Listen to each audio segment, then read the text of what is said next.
Assalamualaikum warahmatullahi wabarakatuh. Perkenalkan, nama saya Sukma Dewi Maharani dari kelas A4 Manajemen semester 5 NIM 2018 020076. Di sini saya sedikit menjelaskan materi mengenai laba melalui pengendalian biaya yang saya tujukan kepada Bapak Dr. Supawi Pawenang SEMM untuk memenuhi ujian tengah semester. Laba melalui pengendalian biaya. Cara mengendalikannya yaitu yang pertama, identifikasi atas biaya-biaya yang ada di perusahaan. Yang kedua, lakukan klasifikasi biaya-biaya. Klasifikasi biaya tersebut terdiri dari yang pertama, biaya tetap dan biaya variabel. Yang kedua yaitu biaya operasional dan biaya non-operasional. Yang ketiga yaitu biaya relevan dan biaya irrelevan. Yang keempat yaitu biaya langsung dan biaya tidak langsung. Cara yang ketiga yaitu lakukan pengendalian biaya dengan tepat, dengan cara mengetahui karakteristik biaya-biaya, sehingga pengambilan keputusan pengendalian biaya bisa dilakukan dengan baik. Rantai suplai perusahaan berawal dari supplier atau pemasok, kemudian ke input bahan mentah, kemudian ke proses bisnis internal, dan kemudian output atau bahan jadi, dan yang terakhir yaitu customer atau konsumen. Selanjutnya yaitu rantai nilai produksi. Berawal dari riset, ke desain, lalu uji coba, produksi, lalu pemasaran, distribusi, dan yang terakhir yaitu pelayanan.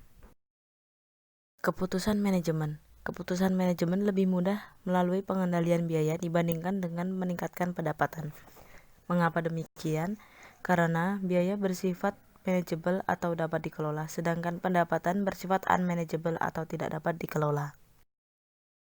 Keputusan manajemen terkait biaya. Yang pertama, eliminasi biaya.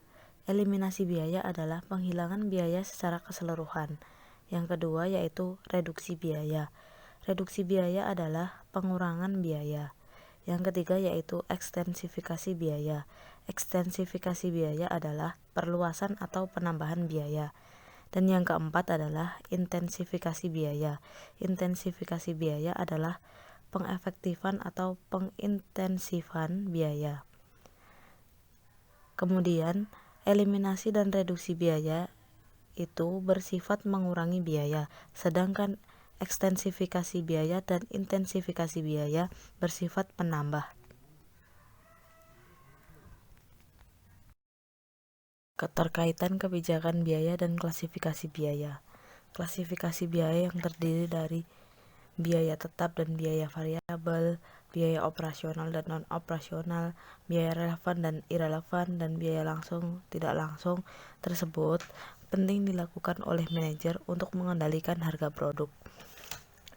Harga produk tersebut berkaitan dengan kebijakan biaya-biaya.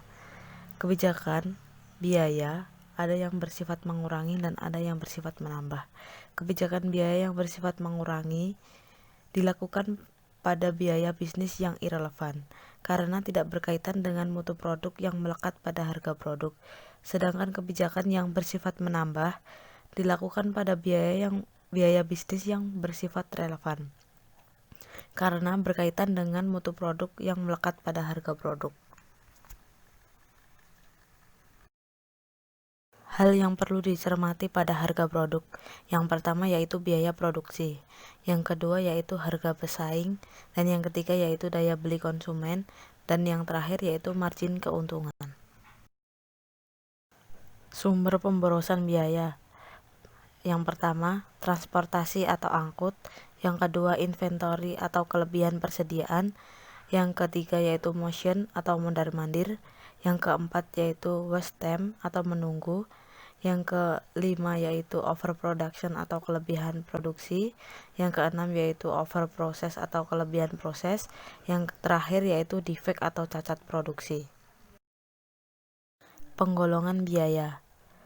Yang pertama, biaya langsung dan biaya tidak langsung. Yang kedua, biaya relevan dan biaya irrelevan. Yang ketiga yaitu biaya operasional dan biaya non-operasional. Dan yang keempat, biaya tetap dan biaya variabel.